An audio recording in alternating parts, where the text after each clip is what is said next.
कई बार ऐसा होता है कि रैशनल नंबर डिसिमल में दिए गए होते हैं और हमको बोला जाता है कि उसको p बाई क्यू के फॉर्म में कन्वर्ट करो, यानी जो डिसिमल पॉइंट है वहां से रिमूव करो। ऐसी दो तरह की सिचुएशन होती है, एक तो टर्मिनेटिंग डिसिमल की होती है और दूसरी नॉन टर्मिनेटिंग की होती है लेकिन रिपीटिंग डिसिमल की होती है।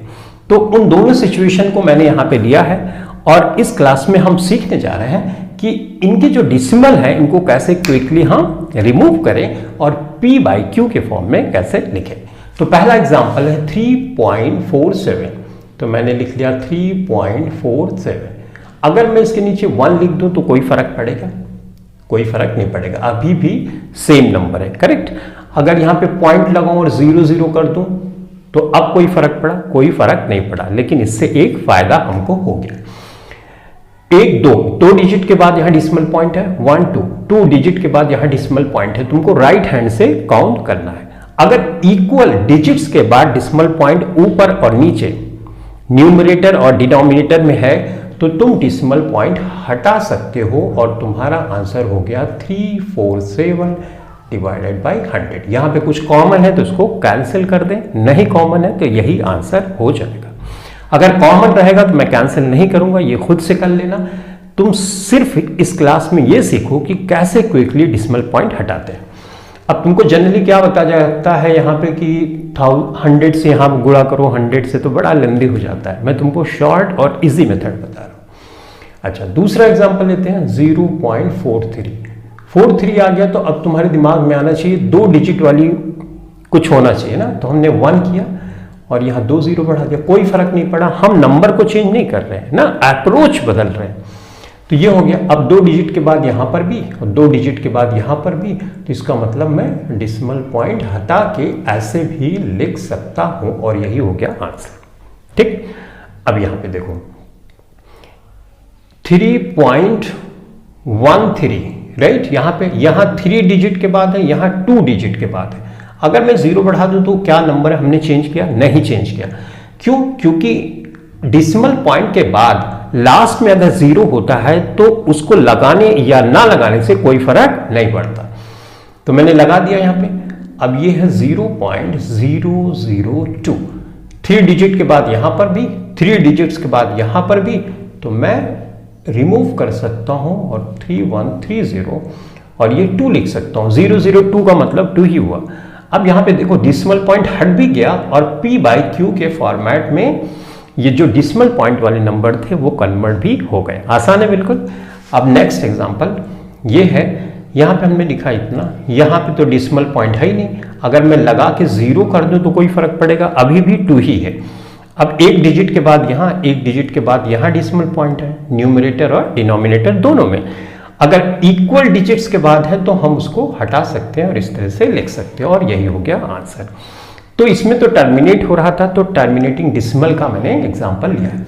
अब ये जो 7 के ऊपर ऐसे लाइन खींची, इसका मतलब है कि 7 7 7 7 7 7 ऐसे इंफिनिटी तक ये चलता रहेगा। तो इस बात को हम मैथमेटिक्स में ऐसे दर्शाते हैं, 7 के ऊपर लाइन लगा दी, इसका मतलब 7 बार बार रिपीट होगा और कभी भी ये खत्म नहीं होने वाला है। तो इस तरह की सिचुएशन जब आती है तो कैसे उसको हम हैंडल करेंगे और कैसे डिसिमल पॉइंट हटा के p बाई क्यू के फॉर्म में लाएंगे, ध्यान से देखना।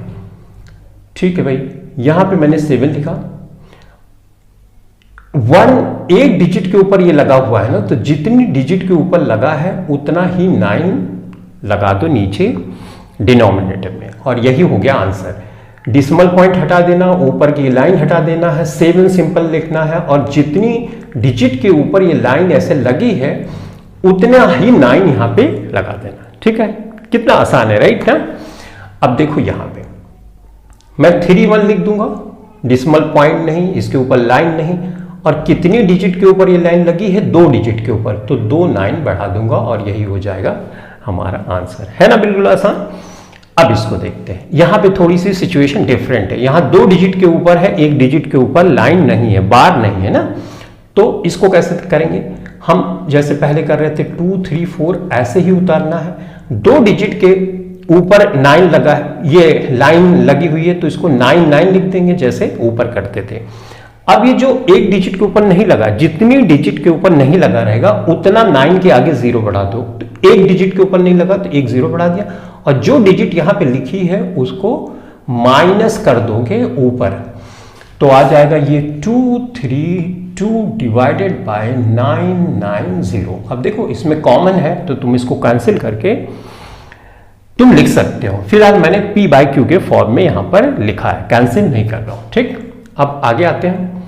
यहां पे देखो डिसिमल पॉइंट के इस साइड में 2 है तो उसमें कुछ नहीं करना, उसको ऐसे ही लिख देना। ठीक है, अब ये सिचुएशन हमारी कैसी हो गई, जैसे ये है, ठीक है, 3-1 की सिचुएशन जैसे थी वैसे 3-5 की है, तो जैसे इसको किया था आगे वैसे करते जाओ। तो मैं यहाँ पे लिखूंगा 3-5 और यहाँ लिख दूँ 9-9। अब इस तरह की सिचुएशन आती है तो तुम इसको सॉल्व कर ही सकते हो। कैसे करते हैं, हम इसको ऐसे मल्टीप्लाई करते हैं, ये हो जाएगा 198 और ऊपर 35 है, राइट, और ये हो जाएगा 9-9। अब इसको तुम ऐड कर सकते हो, 233 हो जाएगा और ये 9-9 हो जाएगा। ठीक है, इसमें कॉमन है तो कैंसिल कर दो, नहीं कॉमन है तो कैंसिल करने की जरूरत नहीं। एनीवेज ये p बाई क्यू के फॉर्म में आ गया। यहां पे देखो 3 एज सच वैसे ही रखो, डिसिमल पॉइंट के इस साइड में जो है। अब ये वाली सिचुएशन देखो इस तरीके से, यही सेम नंबर मैंने लिखा है ताकि तुम समझ सको, बाकी जैसा ये स्टेप किया है वैसे इसमें करना। तो क्या करेंगे हम 3-4 लिख देंगे, करेक्ट, सॉरी 3-4 नहीं 2-3-4 पूरा लिखेंगे। कितने डिजिट के ऊपर लगा हुआ है ये बार, 2, कितने के ऊपर नहीं लगा उसके लिए 0। अगर यहाँ पे एक 2 और होता तो 2 0 लगाता, अगर यहाँ पे 2-9 होता तो 2 0 में लगाता। जिसके ऊपर लाइन है उतने 9, जिसके ऊपर लाइन नहीं है उतने 0 आगे 9 के बढ़ाना। अब ये हो गया। अब ये 2 को यहाँ पे हम कर देंगे माइनस, इस तरह से।